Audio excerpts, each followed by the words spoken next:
Okey, tuan-tuan puan. So episod ini kita nak payung macam mana DIY pasang LED bumper light untuk Perodua Myvi. Jom. Racun untuk hari ini DTK 3-in-1 LED bumper light color merah.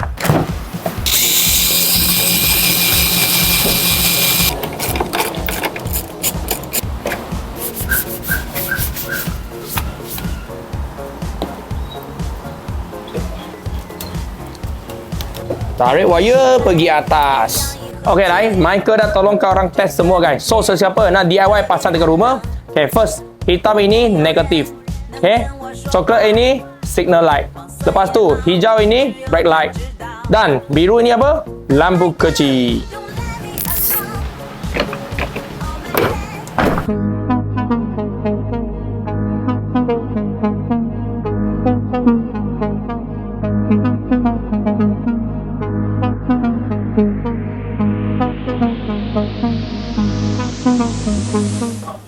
Tak sangat susah kan? 4 wire saja kau orang nak sambung. So guys, apa Michael Pasang After pasang terus sehat.